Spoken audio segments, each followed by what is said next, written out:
Self-driving car chase. AI versus AI. Scene 1. The heist. The neon lights of the First National Bank reflected off the matte black finish of Slider's modified sports coupe parked discreetly down the alley. Inside, the alarms blared. Slider emerged from the bank, a duffel bag overflowing with cash. He slid into the passenger seat. Initiating getaway sequence, the coupe's AI announced calmly. The engine hummed to life. Slider settled back, a smirk on his lips. Scene 2. First response. Davis was near the First National Bank, a nagging feeling tugging at his mind. As if on cue, the dispatcher's voice crackled over the cruiser's radio. Multiple reports of a high-speed car chase in progress.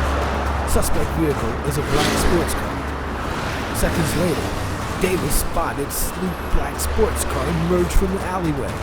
He recognized the modified coupe instantly. "That's him!" he exclaimed to Miller. The cruiser's AI, simultaneously analyzing the dispatcher's report and Davis's visual confirmation, confirmed the identification.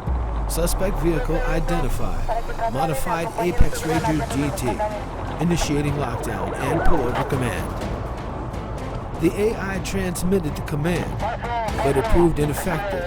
The modified coupe, its own AI likely running counter protocols, ignored the directive and continued its flight, weaving through traffic.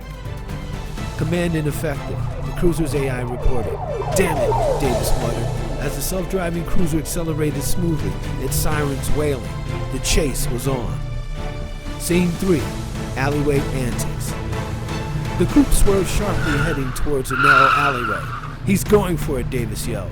The coupe's tires screeching, drifted sideways, balancing precariously on two wheels as it threaded the impossibly tight passage. The cruiser, unable to match the coupe's maneuverability, slowed, its AI calculating a different route. Scene 4. Dead end.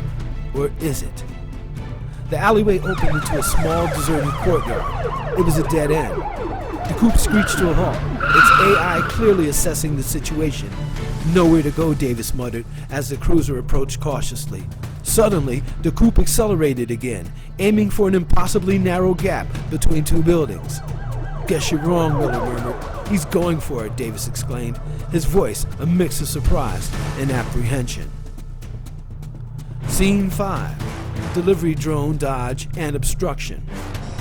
Emerging from the narrow gap between two buildings, the coupe narrowly avoided a delivery drone. The near-miss sent the package tumbling to the ground, scattering its content. Takeout containers and crumbled napkins across the street. Some of the debris plastered itself against the windshield and sensor array of the pursuing cruiser, momentarily obscuring its view.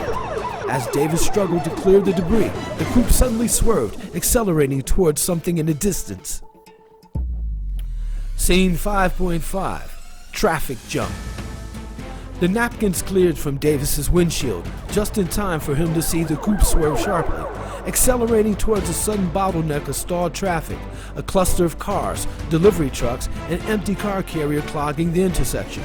The coupe, using the empty car carrier as a makeshift ramp, launched itself over the congested intersection, clearing the vehicles, including the empty car carrier, in a graceful jump. The cruiser, still some distance behind and forced to slow down by the traffic, was unable to follow immediately. Scene 6. I'm not a bad guy. I'm a rich guy. The cruiser, having navigated the stalled traffic, was back in pursuit. "He's getting away," Davis exclaimed, concerned in his voice. Miller, however, remained calm. "Not if I can help it," he muttered, and with a mischievous grin, he activated the cruiser's communication system, patching it through to the coupe's audio. "I know you can hear me," Miller's voice boomed through the coupe's speakers, startling Slider. "I don't like bad guys, and I'm gonna get you." "Bad guy, bad guy," Slider sputtered indignantly, glancing at the duffel bag overflowing with cash beside him. "I'm not a bad guy, I'm a rich guy." Miller chuckled.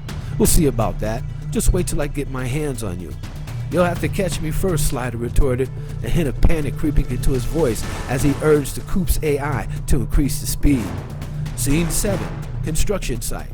The coupe raced towards what should have been a clear stretch of road, only to find a gaping hole, a newly formed sinkhole yawning before it. It was now becoming a construction site.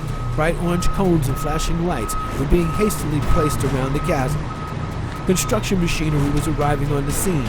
Excavators, bulldozers, and several large dump trucks and trailers. Davis, seeing the newly formed sinkhole and sudden construction activity, he realized instantly what Slider was about to do. "He's not going to try that, is he?" he whispered, his heart pounding in his chest. The coupe accelerated towards a mound of dirt and gravel at the edge of the gap, material intended for filling the sinkhole. "The hole's too big. Don't do it. You can't make it," he yelled into the cruiser's communication system, his voice rising in panic. The AI announced, "Obstacle detected. Calculating probability of successful jump. 0%. Ignoring Davis's desperate plea and the AI's warning, the coupe launched itself off of the mound of dirt and gravel. For a heart-stopping moment, the coupe seemed to hang suspended against the night sky, its headlights illuminating the side of the chasm. "I'm gonna make it! I'm gonna make it! I'm gonna—" "Ah!" Slider cried out, but the wheels never touched the top. Instead, almost making it, the car slammed into the side, just shy of the top, and stuck in the dirt like a lawn dart, embedded, wheels still spinning. Davis, peering over the top, breathed a sigh of relief. "Hey, it's just right here," he observed, noting how close the car was to the top. The coupe shuddered. The spinning tires, still clawing at the loose earth, finally gave way. With a grinding lurch, the vehicle slipped free of its precarious perch and tumbled the rest of the way down into the chasm, landing with a sickening crunch at the bottom. Davis blinked, a mixture of surprise and wry amusement on his face. "Oops," he murmured. "Looks like we're going to need a longer rope." Scene 9. The ride home. Back in the cruiser, Davis leaned back.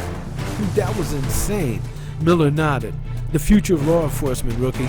Sometimes it's a wild ride."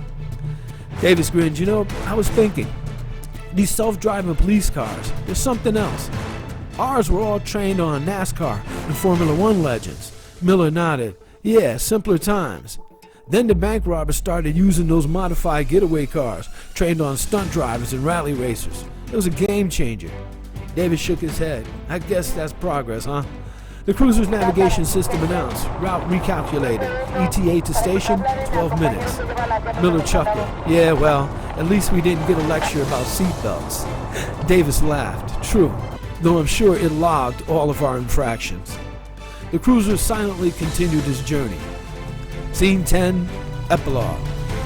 Back at the station, as Miller and Davis were filing their reports, a message flashed across the screen of the precinct's central computer. "Update on bank robbery suspect. Subject airlifted from scene. Condition stable.